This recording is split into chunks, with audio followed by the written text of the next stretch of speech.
வணக்கம்.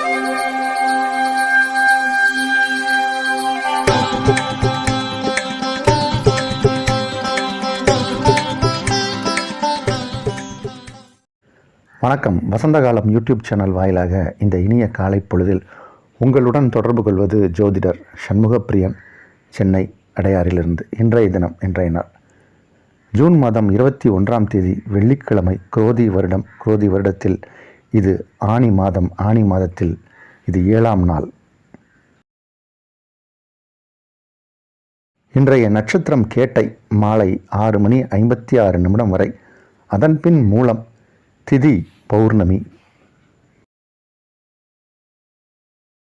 இன்று மாலை 6:56 வரை யோகம் நன்றாக இல்லை. அதன் பின் அமிர்த யோகம். மேஷராசிக்காரர்களுக்கு 6:56 வரை சந்திராஷ்டமம். அதன் பின் ரிஷபராசிக்காரர்களுக்கு சந்திராஷ்டமம் ஆரம்பம். ரிஷபராசிக்காரர்களுக்கு மாலை 7 மணி அளவில் சந்திராஷ்டமம் ஆரம்பம்.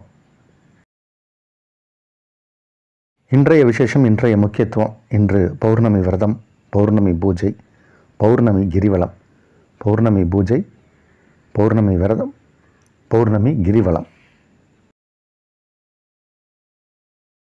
இன்றைய தினத்திற்கான ராகு காலம் காலை 10:30 முதல் நண்பகல் 12 வரை.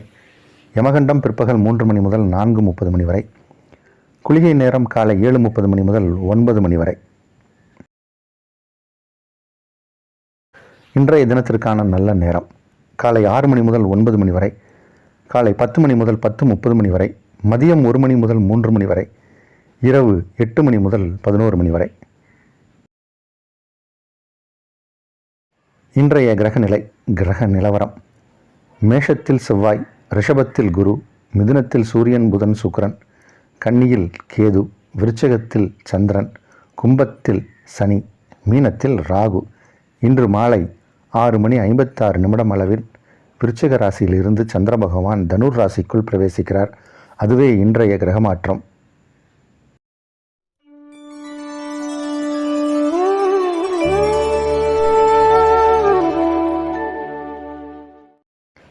இன்றைய தினம் பௌர்ணமி.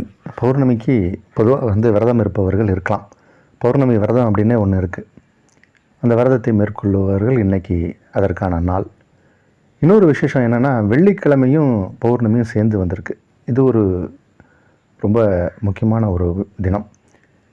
சென்னையில் இருக்கக்கூடியவர்களுக்கு, அதுவும் அந்த வட சென்னையில் இருக்கக்கூடியவர்களுக்கு ரொம்ப நல்லா தெரியும். இன்றைக்கி 3 தேவியரை பார்ப்பாங்க. காலையில் அதிகாலையில் திருவுடையம்மன், மத்தியான நேரத்தில் வடிவுடையம்மன், மாலை நேரத்தில் கொடியுடையம்மன் அப்படின்னு சொல்லி 3 தெய்வங்களையும் வணங்கக்கூடிய ஒரு சம்பிரதாயம் இருக்குது. அதை முடிந்தவர்கள் இன்றைக்கி செய்யுங்க. இது செய்வது சிறப்பு. அதே மாதிரி இன்றைக்கி சத்யநாராயண பூஜை செய்வதும் சிறப்பு. திருவண்ணாமலையில் கிரிவலம் வருவது அப்படிங்கிறது மிக மிக சிறப்பு. வெள்ளிக்கிழமையும் பௌர்ணமியும் சேர்ந்து வரக்கூடிய இந்த நாளில் கிரிவலம் செய்தால் திருமண தடை விலகும். திருமண தடை ரொம்ப நாளாக வரன்னு பார்க்குறோம். வயசு பொண்ணுக்கு 30 ஆகிடுச்சு, 31 ஆகிடுச்சு, 32 ஆகிடுச்சு அப்படின்னு பெற்றோர்கள்லாம் கவலையாக இருப்பாங்க. அந்த திருமணம் ஆகக்கூடிய பெண் சுற்றணும். பெண்ணுக்காக நான் சுற்றலாமா அப்படின்னு கேட்பாங்க பெற்றோர்கள். அது பெண்ணுக்காக நீங்களும் சுற்றலாம். ஆனால் யாருக்கு அந்த தோஷம் இருக்கோ அவர்கள் சுற்றினா அதற்கு பலன் ஜாஸ்தி. அதனால் அந்த பெண்ணே வந்து தான் சுற்றணும். மணமகனாக இருந்தால் மணமகன் சுற்றணும், மணப்பெண்ணாக இருந்தால் பெண் சுற்றணும். இந்த வெள்ளிக்கிழமையும் பௌர்ணமியும் வரக்கூடிய இந்த நாளில் திருவண்ணாமலையில் கிரிவலம் செய்தால் திருமண தடை விலகும். அதே மாதிரி முடிஞ்சவர்கள் திருமலை திருப்பதியில் ஏதாவது ஒரு பௌர்ணமிக்கு இருக்க ட்ரை பண்ணுங்கள். வெள்ளிக்கிழமையும் பௌர்ணமியும் சேர்ந்து வரக்கூடிய இந்த நாளில் திருமலை திருப்பதியில் ஒரு இரவாவது அங்கே இருந்தோம்னா அது ஒரு பெரிய பலம். நிறையா சந்திரனின் ஆதிக்கம் உள்ள இடம் திருப்பதி. அதனால் பண வரவு நிறையா வரும்.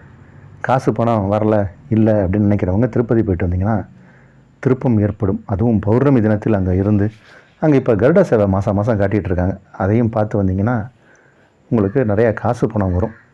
இன்று பௌர்ணமி விரதம், பௌர்ணமி கிரிவலம், சத்யநாராயண பூஜை எல்லாம் முடிந்தவர்கள் உங்களுக்கு இயன்ற விரதங்களை மேற்கொள்வது சிறப்பு. மேஷராசிக்காரர்களுக்கு இன்று மாலை 7 மணி வரைக்கும் உங்களுக்கு சந்திராஷ்டமம் இருக்குது இன்றைக்கி. அதனால் கொஞ்சம் கவனமாக இருங்க. ஆனால் உங்களுக்கு கண்டிப்பாக இன்றைக்கி பணம் வரவு வருவதற்கான ஒரு நேரம் வாய்ப்பு உண்டு. இந்த மேஷ ராசிக்காரர்களுக்கு குரு 5 குடையவர், சந்திரன் 9 குடையவர். இந்த இரு கிரகங்களும் சமசப்தமமாக ஒருவரைக்கு ஒருவர் பார்த்து கொள்வது அப்படிங்கிறது ஒரு பெரிய யோகம். கஜகேசரி யோகத்தில் இதுவும் ஒரு யோகம். ராசிக்குள், அதாவது உங்கள் மேஷ ராசிக்குள் செவ்வாய் அமர்ந்து, ராசிக்கு 2ஆம் இடத்தில் குரு அமர்ந்து, 8ஆம் இடத்தில் சந்திரன் இருப்பது அப்படிங்கிறதும் ஒரு விதத்தில் நன்மை தான். சந்திராஷ்டமாக இருந்தால் கூட பணவரவு அப்படிங்கிறது இருக்கும். இன்றைக்கி பணவரவு உண்டு. சந்திர பகவான் 8ஆம் இடத்தில் அமர்ந்து ராசிக்கு 2ஆம் இடமான தான் உச்சம் பெறக்கூடிய வீட்டை பார்ப்பதால் பணவரவு இன்று கண்டிப்பாக உண்டு. இன்று பௌர்ணமி, அதனால் பௌர்ணமிக்கான விரதங்களை மேற்கொள்வது சிறப்பு.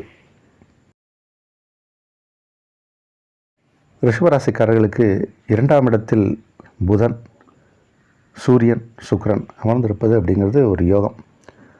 அதாவது 12ஆம் இடத்தில் செவ்வாய், 2ஆம் இடத்தில் புதன் ஆட்சி. 2ஆம் இடம் அப்படிங்கிறது பண வரவு சொல்லக்கூடிய இடம். 12ஆம் இடம் அப்படிங்கிறது செலவு சொல்லக்கூடிய இடம். செலவு செய்யக்கூடிய இடத்துல செவ்வாய் ஆட்சியாக இருக்கார். பணவரவு சொல்லக்கூடிய இடத்துல புதன் ஆட்சியாக இருக்கார். அப்போது பண வரவும் உண்டு, செலவும் உண்டு.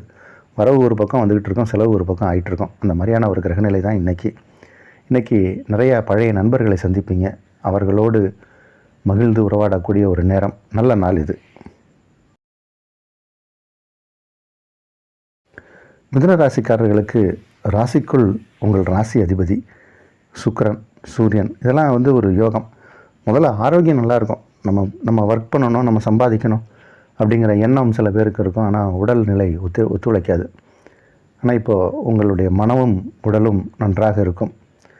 உங்களுடைய மன தைரியத்தில் உழைக்க கிளம்புவீங்க. அதனால் உடலும் உங்களுக்கு ஒத்துழைக்கும். நல்லா உழைக்க முடியும். உழைப்பு அப்படின்னா வண்டி இழுக்கிறது மட்டும் உழைப்புன்னு இல்லை. நம்ம எந்த வேலை செய்கிறானமோ அதில் ஒரு டெடிக்கேஷன், அதில் ஒரு ஃபோக்கஸ், அந்த மாதிரி இருப்பதே ஒரு பணத்தை ஈர்த்து நம்மகிட்ட கையில் கொடுக்கும். அந்த மாதிரியான ஒரு நாள், இந்த நாள் யோகமான நாள். கடகராசிக்காரர்களுக்கு தொடர்ந்து 3 நாட்களாக சந்திர பகவான் நீச்சகதியில் தான் இருக்கார். இதை நம்ம 3 நாளாக ராசி பலனை சொல்லிகிட்டு இருக்கோம். இன்றைக்கி இரவு 7 மணி வரைக்கும் சந்திர பகவான் விருச்சிக ராசியில் நீச்சமாக தான் இருக்கார். அதற்கு பிறகு தான் இன்றைக்கி தனுர் ராசிக்குள் பிரவேசிக்கிறார். நீச்சம் பெற்றாலும் குருவின் பார்வையில் சந்திரன் இருப்பது ஒரு வித யோகம். கஜகேசரி யோகத்தில் இது ஒரு யோகம். கடகராசிக்காரர்களுக்கு இன்றைக்கி நன்மை நடக்கக்கூடிய ஒரு நாள் தான். நன்மையான நாள், நன்மை நடக்கக்கூடிய ஒரு நாள். 12ஆம் இடத்தில் 3 கிரகங்கள் இருக்கிறதுனால செலவுகள் தான் கொஞ்சம் ஜாஸ்தியாக இருக்கும். செலவை கட்டுப்படுத்த வேண்டும். இன்று பௌர்ணமி, கிரிவலம் அல்லது பௌர்ணமி பூஜை ஏதோ ஒன்று மேற்கொள்வதால் உங்களுக்கு நன்மை நடப்பதற்கு வாய்ப்பு உண்டு. ஏன்னா கடகராசிக்காரர்களுக்கெல்லாம் சந்திரனின் வழிபாடு செய்தால் நன்மையான விஷயங்கள்லாம் நிறையா நடக்கும். கொஞ்சம் அதை மேற்கொள்வது சிறப்பு. விருச்சிக ராசிக்காரர்களுக்கு நீங்கள் செய்யக்கூடிய தொழில் எதுவாக இருந்தாலும் அதில் அபரிவிதமான லாபங்கள் கிடைக்கக்கூடிய ஒரு நேரம். 2-11 கிரகம் சுக்கிரனோடு 11ஆம் இடத்திலும் உங்கள் ராசி அதிபதியான சூரியனோடு 11ஆம் இடத்தில் இருப்பதும் ஒரு பெரிய யோகம். அது பெரிய சிறப்பு. முக்கூட்டு கிரகங்கள்னு சொல்லக்கூடிய 3 கிரகங்களும் 11ஆம் இடத்தில் இருப்பது பெரிய வெற்றியை தரக்கூடிய நேரம் இது. வெற்றிக்கான நேரம். நல்ல விஷயங்கள்லாம் நடக்க போகிற நேரம் இது. குடும்பத்தில் சுப விஷயங்கள் நடக்கும். மங்களகரமான காரியங்கள் நடக்கும். சொத்து பத்துக்கள் சேரக்கூடிய நேரம். நிறைய கல்வி பயிலக்கூடிய மாணவ மாணவிகளுக்கெல்லாம் இப்போது சிறப்பாக இருக்கும். அவங்களுக்கு ஒரு பிளாட்ஃபார்ம், ஒரு கரெக்டான இடத்துல அவங்க போய் செட்டில் ஆகிடுவாங்க. அந்த மாதிரியான நேரம். இந்த நாள் நல்ல நாள். கன்னிராசிக்காரர்களுக்கு ஒரு யோகமான தினம். சிறுதூர பிரயாணம் ஏற்படும். பிரயாணத்தால் நன்மை ஏற்படும். கைவினைப் பொருட்களை செய்து விற்கக்கூடியவர்களுக்கு லாபங்கள் அதிகம் கிடைக்கும். ஐடி துறை, கம்யூனிகேஷன் துறையிலலாம் இருக்கக்கூடியவர்களுக்கு இப்போ சிறப்பான எதிர்காலம் உண்டு. நல்ல நாள் இது. உங்களுக்கு இப்போ தொழில் நல்லா நடக்கும். தொழிலுக்கான உங்களுடைய முயற்சி வெற்றியடையும். உங்களை கவுத்தணும், வீழ்த்தணும்னு நினைத்தவர்கள் தான் இப்போ தோற்று போயிடுவாங்க. நீங்கள் ஜெயிக்கக்கூடிய நேரம். இந்த நாள் நல்ல நாள். துலா ராசிக்காரர்களுக்கு 7ஆம் இடத்தில் செவ்வாய் பகவான் அமர்ந்திருப்பது ஒரு சிறப்பான விஷயம். 2ஆம் இடத்தில் சந்திரன் 2ஆம் இடத்தில் நீச்சமாக இருந்தாலும் குரு பார்வையில் சந்திரன் இருப்பதால் பணவரவு வரக்கூடிய ஒரு நேரம். பணம் வரவு உண்டு. பணத்திற்கான ஒரு தேவை அப்படிங்கிறது இனி இருக்காது. பண தேவை எல்லாருக்கும் எப்பயும் உண்டு. ஆனால் பணத்துக்குன்னு ஒரு கஷ்டப்பட்ட நிலையெல்லாம் இப்போ மாறி இப்போது உங்களுக்கு அடுத்து வரக்கூடிய எல்லா தேவைகளுக்குமான ஒரு சேமிப்பு இருக்கக்கூடிய ஒரு நேரம். அது மாதிரியான ஒரு விஷயம். ரிசர்வில் பணம் இருக்கும், நம்ம டெய்லி உழைக்கணும், ஆனால் ரிசர்வில் பணம் இருக்கும். அந்த மாதிரியான ஒரு நேரம் இது. இந்த நாள் நல்ல நாள். விருச்சிக ராசிக்காரர்களுக்கு இன்றைக்கி பௌர்ணமி. 7ஆம் இடத்தில் குரு சந்திரன். உங்கள் ராசிக்கு 7ஆம் இடத்தில் குரு, உங்கள் ராசியை சந்திரன் கிடக்கக்கூடிய இந்த நேரம். இன்றைக்கி 7 மணிக்கு பிறகு சந்திர பகவான் 2ஆம் இடம் சென்று விடுகிறார். அதற்கு பிறகு கொஞ்சம் நேரம் உங்களுக்கு ஒரு மாற்றம் தெரியும். இன்றைக்கி பௌர்ணமி, அதனால் முடிந்தவர்கள் இன்றைக்கி அதற்கான விரதத்தை மேற்கொள்வது சிறப்பு. ஏன்னா பாக்யாதிபதி சந்திரன் உங்களுக்கு. அதனால் சந்திர பகவானோட பலம் வேணும். அதனால் முடிந்தவர்கள் திருப்பதி சென்று வாருங்கள். திருப்பதிக்கு இந்த பௌர்ணமி தினத்தில் போயிட்டு வந்தால் அதிக நன்மை ஏற்படும். 2ஆம் இடத்திற்கு இன்றைக்கி சந்திரன் வந்து பண வரவையும் குடும்ப சூழ்நிலையும் சுகமாக்கி தருகிறார். இந்த நாள் நல்ல நாள். தனுசு ராசிக்காரங்களுக்கு இன்றைக்கி 7 மணி வரைக்கும் உங்கள் ராசிக்கு 12ஆம் இடத்தில் சந்திர பகவான் இருக்கார். சந்திர பகவான் அஷ்டமாதிபதி. அவர் நீச்சமானால் அது நல்லது. அஷ்டமாதிபதி 12ஆம் இடம் வந்தால் அது நல்லது. 8 குடையவன் 12ஆம் இடம் வந்தால் அது நன்மை. இன்றைக்கி இரவு ஒரு 6:56 அளவில், சற்றேறக்குறைய 7 மணி அளவில் சந்திர பகவான் உங்கள் ராசிக்குள் வரார்.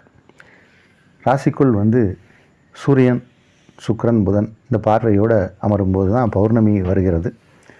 பௌர்ணமி அப்படிங்கும்போது கொஞ்சம் அந்த ஆக்ரோஷ சக்தி அதிகமாக இருக்கும். அதனால் உங்கள் ராசிக்கு அது சில மனக்குழப்பத்தை ஏற்படுத்தும். அதனால் தெய்வ வழிபாடு சிறப்பு. உங்களுக்கு தெரிந்த தெய்வ வழிபாடை செய்வது நல்லது. அதனால் இன்றைக்கி நாளை பொறுத்த வரைக்கும் 7 மணி வரைக்கும் உங்களுக்கு ரொம்ப நல்லாயிருக்கும். 7 மணிக்கு பிறகு நாளைய தினமாக கொஞ்சம் கவனமாக இருக்கணும். இன்றைய அந்த கவனத்தை ஆரம்பித்து கொள்வது சிறப்பு. மகர ராசிக்காரர்களுக்கு 7க்குடைய கிரகம் ஒரு கேந்திராதிபதி லாபஸ்தானத்திற்கு வந்து தனக்காரகனால் பார்க்கப்படும்போது பண வரவு திருப்திகரமாக இருக்கும். 7ஆம் இடம் அப்படிங்கிறது நம்மளுடைய கலத்திரத்தை சொல்லக்கூடிய இடம். திருமணம் ஆனவர்களாக இருந்தால் உங்கள் கணவனையோ அல்லது மனைவியோ சொல்லக்கூடிய விஷயங்கள். திருமண வாய்ப்பு, திருமணம் இன்னும் வரலை அப்படின்னு ஏங்கிக் கொள்பவர்களுக்கு அதற்கான வாய்ப்புகள் வரக்கூடிய நேரம் மகர ராசிக்காரர்களுக்கு. அதே மாதிரி மகர ராசிக்காரர்கள் இன்றைக்கி பௌர்ணமியும் வெள்ளிக்கிழமையும் சேர்ந்து வந்திருக்கக்கூடிய ஒரு அபூர்வமான நாள். இது மாதிரி எப்பயாவது ஒரு வாட்டி தான் வரும். இந்த மாதிரி வரக்கூடிய நேரத்தில் திருவண்ணாமலை சென்று அங்கே கிரிவலம் செய்து வந்தால் நிச்சயம் திருமணம் நடக்கும். அதற்கான விஷயங்களுக்கான ஒரு பரிகாரம் அது. அதை மேற்கொள்ளலாம். உங்களுக்கு இல்லை முடியலை அப்படின்னா திருவண்ணாமலையோட ஃபோட்டோ அதை ஒரு சேரில் வச்சு அதையாவது ஒரு வாட்டி சுற்றி வாங்க. அந்த அருணாச்சலேஸ்வரரை மனதில் நினைத்து திருவண்ணாமலையை வைத்து ஒரு சுற்றி வருவதே அதுவும் ஒரு தடை நீக்கும் பரிகாரம்தான். இன்று அதை செய்வதால் உங்கள் வாழ்க்கை வளமாகும். கும்பராசிக்காரர்களுக்கு 10ஆம் இடம் மற்றும் 11ஆம் இடத்தில் சந்திர பகவான் உலகக்கூடிய இந்த நேரம். ஆரோக்கியமாக இருப்பீங்க. ஆரோக்கியத்தில் ஒரு முன்னேற்றத்தை காணக்கூடிய நேரம். எதிரிகள் விலகிச் செல்வார்கள். மறைமுகமாக தொந்தரவு கொடுத்துட்டு இருந்த எதிரிகள் விலகிச் செல்வார்கள். திருமணமான இளம் வயது தம்பதியருக்கு இப்போ இரட்டை குழந்தைகள் பிறக்கக்கூடிய நேரம். குழந்தை பாக்கியம் ஏற்பட்டிருக்கக்கூடிய நேரம். ஆண் வாரிசு உருவாகக்கூடிய நேரம். உங்கள் குடும்பத்தில் நீங்கள் எந்த வயதினராக இருந்தாலும் சரி, உங்களுக்கு இப்போ வீட்டில் குழந்தை பிறக்கும். ஏற்கனவே குழந்தை இருக்குது, 10 வருஷம் ஆச்சுன்னா 2வது குழந்தை பிறக்கும். அல்லது உங்கள் மகனுக்கு குழந்தை பிறக்கும். நீங்கள் தாத்தாவாக போகிறீங்க. உங்கள் வீட்டில் பேரன் பேத்தி பிறக்கக்கூடிய நேரம். பேரன் பிறக்கும். இப்போது வாரிசு உருவாகும். இந்த நாள் நல்ல நாள். மீன ராசிக்காரர்களுக்கு இன்றைக்கி யோகமான நாள். உங்கள் ராசி அதிபதி சந்திர பகவான் 5 குடையவர கிரகத்தை பார்வையிட்டு கொண்டு இருக்கக்கூடிய இந்த நேரம். அது ஒரு விதமான யோகம். 5 குடையவர் சந்திரன் மிகவும் யோகத்தை சொல்லக்கூடிய ஒரு கிரகம். அவர் நீச்சமாக இருந்தாலும் குரு பார்வையில் இருப்பதால் அது ஒரு வித யோகம். கஜகேசரி யோகத்தில் இது ஒரு யோகம். அதனால் இன்றைக்கி நீங்கள் எந்த காரியத்தை எடுத்து செய்தாலும் அது சிறப்பாக நடக்கும். இரவு 9 மணிக்கு மேல் பௌர்ணமி அப்படிங்கிற ஒரு யோகம் ஏற்படுகிறது. அதுவும் உங்களுக்கு நன்மையை செய்யும். அதனால் இன்றைக்கி நாளை பொறுத்தவரைக்கும் இரவு 7 மணிக்கு பிறகு, 9 அப்படின்னு சொல்லிட்டேன், 7 மணிக்கு பிறகு நேரம் இன்னும் அதிகமாக உங்களுக்கு நல்லா இருக்குது. சில காரியங்களை இன்று இரவு 7 மணிக்கு பிறகு நீங்கள் ஆரம்பிச்சிங்கன்னா நாளை மருந்தினம்னா உங்களுக்கு நல்ல வெற்றி தரக்கூடிய ஒரு நேரம். வெற்றி வாய்ப்புகள் வரக்கூடிய நேரம். உங்களுடைய ஆயுள் பலமாக இருக்குது. நீங்கள் நல்லா எடுத்த காரியங்கள் எல்லாத்தையுமே சிறப்பாக செய்வீங்க. ஆயுள், ஆரோக்கியம், ஐஸ்வர்யங்கள் எல்லாமே கிடைக்கக்கூடிய ஒரு நல்ல நாள் இது.